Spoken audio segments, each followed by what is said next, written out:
All right. Well, let's get to one of the weirdest cases in this book. And that's Elisa or Eliza Lam. I'll go with whatever you say. And she may be probably the most well-known case in this book because her video went viral on the internet a year or so ago. And if people go to YouTube and put in her first name, Elisa, and her last name is Lam, Lam, you'll be able to watch it. January 31st, 2013, Los Angeles is when it happened.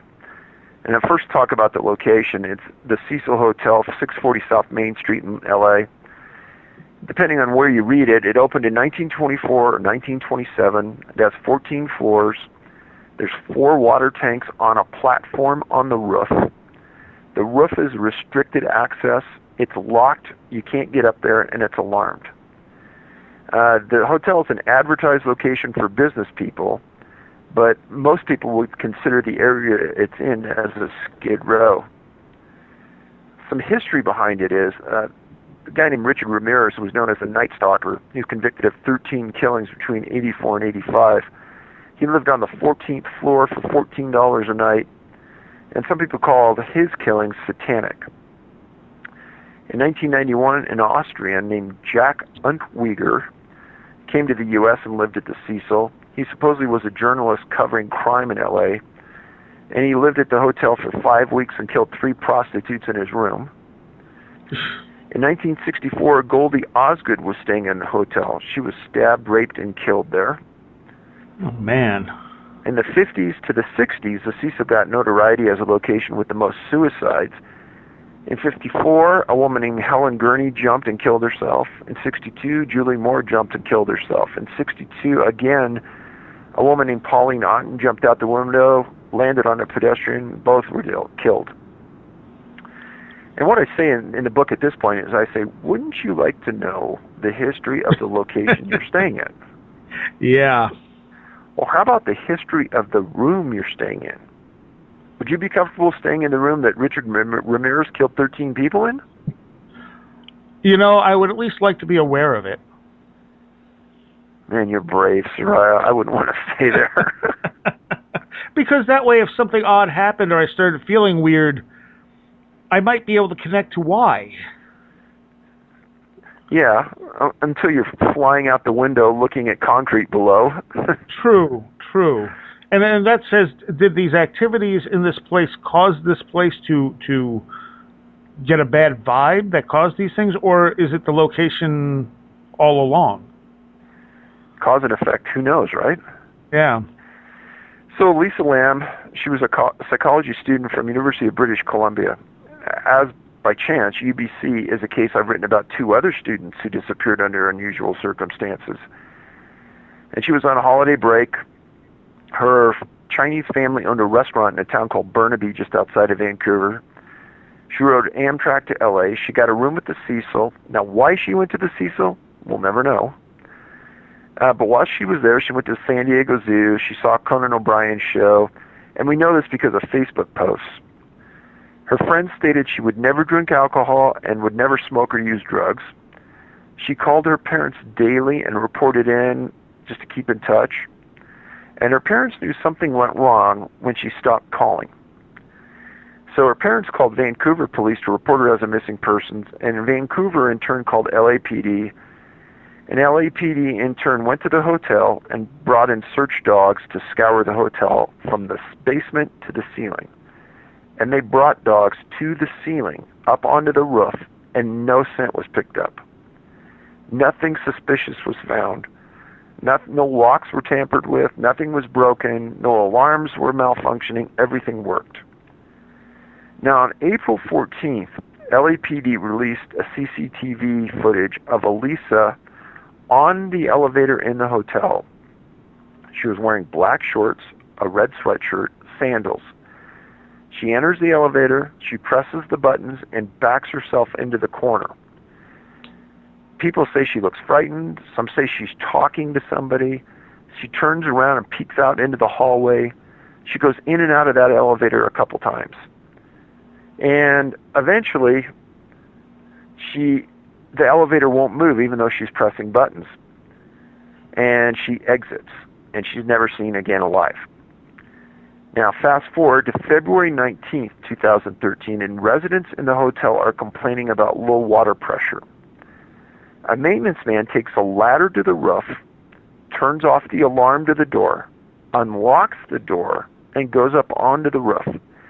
And he's made his way up to 4 1,000-gallon tanks that are sitting on this platform about 4 or 5 feet up off the top of the hotel. Each tank is about 4 foot in diameter and 8 feet tall. There isn't a ladder to get to the top of the tank, so he had to bring a ladder to get to the top to open the latch to look inside. Now, he opens the secure latch on the tank, and inside he sees Elisa floating face up naked. Obviously, something's really wrong. So he calls LAPD. They respond with their robbery homicide team, and they bring in their crime scene crew. They say that the tank is too small to remove the body, so they have to cut a hole in it to get her out. They find her sandals around her in the tank. There's no visible injuries to the body. On February 20th, CBC Canada, one of the big news agencies in Canada, has a scheduled interview with LAPD detectives about the case, and they cancel the interview at the 11th hour, and they won't talk. On February 22nd, the coroner's report comes out as inconclusive cause of death. 4 months later, the coroner comes out with a supplemental report stating it was accidental death by drowning. They never tested for GHB. They stated that her blood alcohol level was 0.02, but that was caused by decomposition in the body.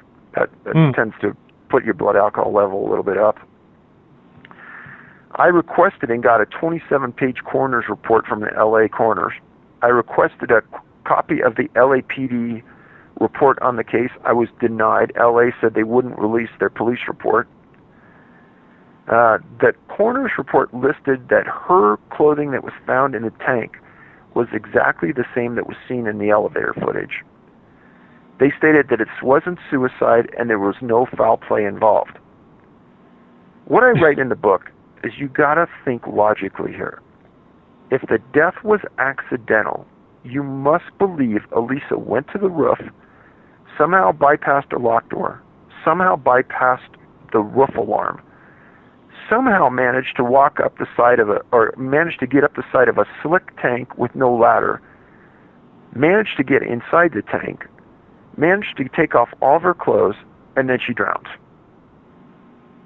And not only that, but since they couldn't get the body out, how would she have gotten in?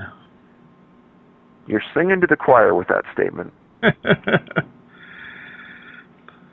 What do you make of this? This one bothers me more than some of the other ones, and maybe it's just because I saw the video.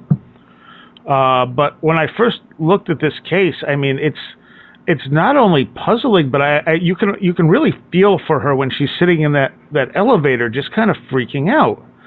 And I think most people's first response is that she's on something. But obviously they did the toxicology, and her friend said she didn't do drugs, and there's no easy explanation for what's happening there. And there's also no good explanation for why the elevator isn't responding. Correct. Her behavior isn't just like she's hiding from somebody. It's like she's trying to figure out what's going on. Right.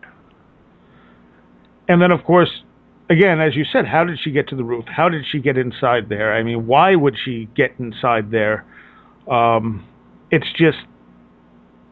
It's so hard to wrap your brain around. It just literally does not make sense. The facts don't add up. If Elisa had made her way to that roof, and if she had somehow crawled up that platform and crawled up the side of that tank, her scent would have been all over that platform and all over that tank. Yeah. And there was none. Why, and I've in all my books I've talked about these, why would she be found in that tank naked? Yeah. And because there's no reason her clothes would have come off just by being in the tank. No. And it's not a place you go for a swim. No. Now, if that wasn't unusual enough, I was reading LA news around this time, and this article came up, and I almost fell out of my chair. I have a friend that's in the medical business, and they could not believe what I had just shown them. So Elisa's pulled from that water cistern on February 19th, 2013. On February 21st, 2 days later, there's an article in the LA Times about the Center for Disease Control dispatching a group of scientists to LA to understand a sudden surge in this atrocious strain of spreading tuberculosis that they can't seem to control. Now, first of all, for the CDC to respond to a group of scientists anywhere takes a major miracle, but they did. That tells you how bad it must have been. So they respond, and the scientists in the article stated that they would be using, now follow this, the Lam/Elisa TB test in this incident. This is not a joke. They would be using the Lam, Lam/Elisa, ELISSA TB test to confirm the presence in these victims. We go back and we did a history on this test, and it existed as long as 8 years ago before this incident happened. Now you tell me, is that the oddest set of coincidences you've ever heard? Yeah, that's another one. I mean, a coincidence is a coincidence, but that's just, what are the chances that that's going to drop right at that same location 2 days after she was pulled from the tank? Well, and you have to understand that she's pulled from the tank on the 19th. They respond a team 2 days later, meaning that the tuberculosis had to have been running rampant for at least a couple weeks beforehand for it to get elevated to the point that they sent scientists out. True. So if Elisa was in town sometime before the 31st, like the 25th, and they respond scientists on the 21st of February, there's your run. And how odd is it that this test is her name reversed? Yeah. Because how often does that happen, period? That you'll find a test like that is the reversal of someone's name. And it's not like her name is a real common name. No, not at all. So, yeah. One more pretty odd coincidence, is that there's a website that drew a correlation between the facts of Elisa's case in a tank with a movie that was called Dark Water. Yeah, that's the first thing that came to mind when I read about this case, because I had seen that movie. Oh, well, tell us about it. It's all right. It's a ghost story. The original is Japanese, I believe. Is that correct? Yeah, is it Japanese? It is. Yeah, okay. And it's about a girl who has drowned in the water tank on top of the building. And there's a lot with ghosts, and especially with hair, like hair coming out of the sinks and stuff like that, if I remember right. It's been a few years since I saw it. Kind of weird. But yeah, it is kind of weird. Because like I said, it's the very first thing that came to mind is that movie of the girl in the